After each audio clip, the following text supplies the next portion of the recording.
Hello everyone, my name is Gene Hanning and I'm fortunate to live and work at Beaver Creek Christian Youth Camp and Retreat Center on the Rio Grande National Forest near South Fork in southern Colorado. I've also been very fortunate to have the opportunity to visit a lot of other camps, and I've discovered that God has blessed every one of them with something that's unique and that makes them stand out from the other camps. One of the blessings God has given Beaver Creek is rocks. Not just ordinary rocks, but some big rocks. Some of them really, really big.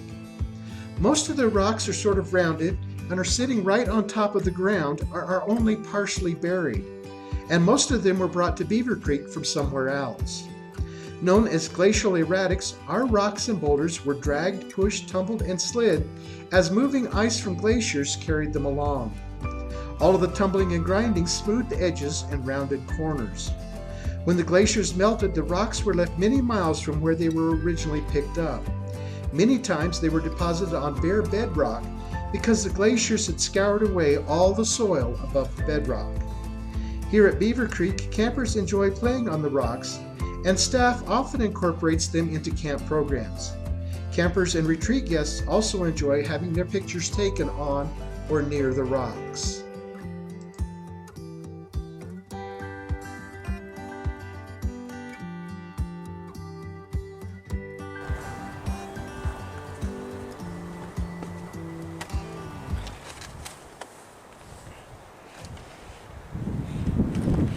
Pictures that you were just looking at were all taken in the summertime here at Beaver Creek when there were lots of people around. Right now it's kind of quiet, there's nobody here, and that's because of the COVID-19 pandemic. So it's just me and the rocks, but that's okay because rocks remind me of Peter. You may remember that Peter was the first disciple that Jesus called.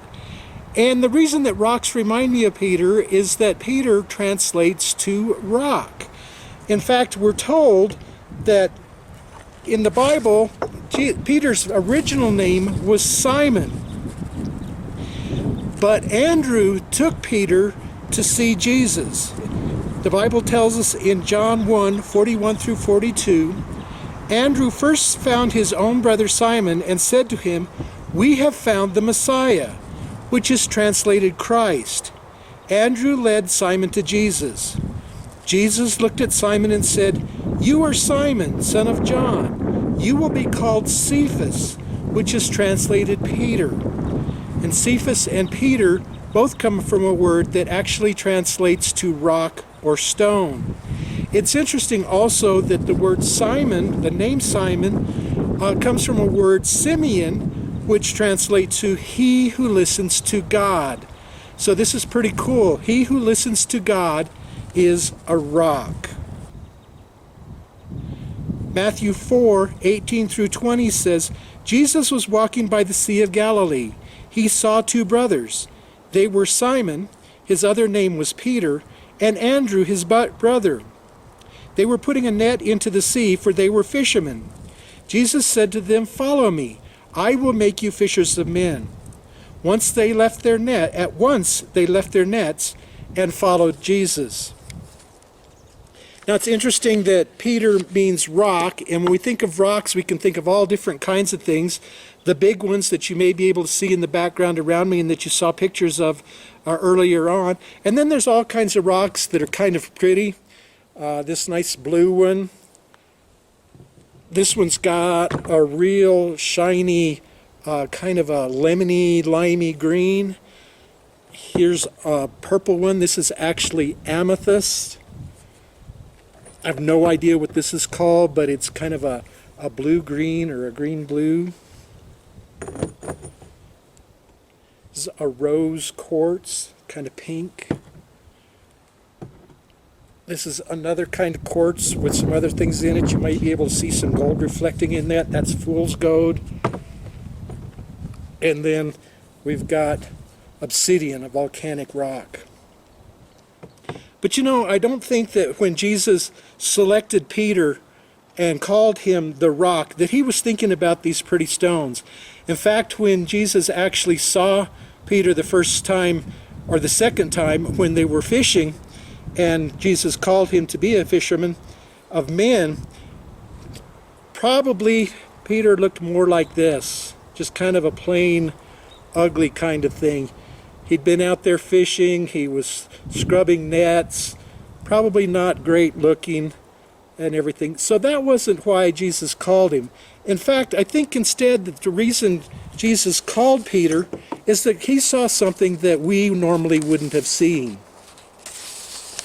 In 1 Samuel 16:7, it says, God doesn't look at things like humans do. Humans see only what is visible to the eye, but the Lord sees what is in the heart. And I think that's important because I think Jesus saw something in Peter that we couldn't see. He saw inside of Peter, saw into his heart, and saw into his mind. And while the outside may have been coarse and rough and everything, Jesus knew that there was something beautiful inside of Peter. His heart, his mind, and the way that he thought about Peter's God, Jesus, was something special. And he may have also realized that there was a place, Jesus may have realized that there was a place in Peter's heart that was open and that Jesus could put all kinds of good things into it. The understanding of God, the love of God, the grace that God has to offer. We're going to try something here. I don't know how well this is going to work out, but we're going to take this coarse, not too pretty, ugly stone and see if maybe it's got something in the inside like Peter would have had in his heart. We'll see how well this works. I should be wearing safety glasses, but my glasses are supposed to be shatterproof, so we'll hope that works.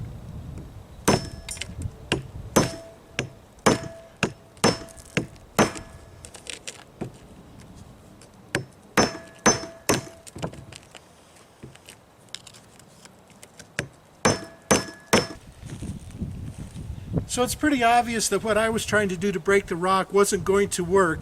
So we'll give it a try a different way. And this time I did remember to get all of my safety equipment.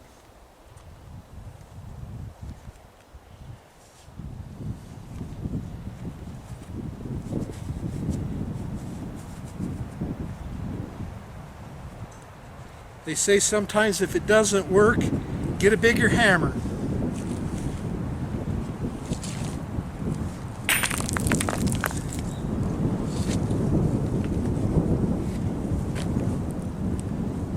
That time it did work.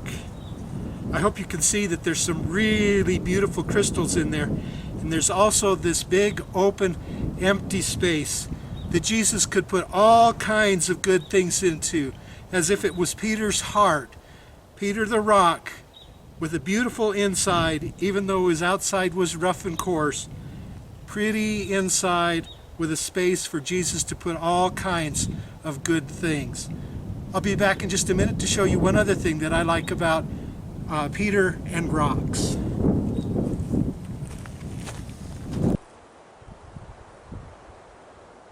There's one other similarity between Peter and rocks that I find kind of fun. You may remember when Peter was out in the boat with other disciples and there was a storm and they saw Jesus walking on the water and they were afraid. This is from Matthew 14:28 through 31. Peter replied, Lord, if it is you, order me to come out to you on the water. Jesus said, come. Then Peter got out of the boat and was walking on the water toward Jesus. But when Peter saw the strong wind, he became frightened. He began to sink. He shouted, Lord, rescue me. Jesus immediately reached out and grabbed him, saying, you man of weak faith, why did you begin to have doubts? Well, we don't normally think about rocks floating on water, and so it's kind of fun that Peter even tried to walk on the water, that he thought he had enough faith to do that. This is pumice, and I hope that you can see that that rock is actually floating in the water. Now, an interesting about this is that it's actually air that's keeping that rock afloat, that's caught in little bubbles inside of the volcanic rock. If I leave this rock in here long enough, it will start to sink as all of the air goes out of it, and eventually it'll go down to the bottom. And that reminds me that Peter started out with the faith and thought that he could walk across the water, until he saw that the storm was really rough and it scared him, and he lost his faith, just like this rock's going to lose all of its air, and they both started to sink. But isn't it great that Jesus reached out and rescued Peter? He does that for us too. We can sometimes lose our faith, but he's always going to stay with us. He will rescue us. He will reach out and bring us back in, whether we're trying to walk on water or just trying to get through life in all kinds of different troubles. Jesus is going to be with us. Thank you, everybody. Have a great day.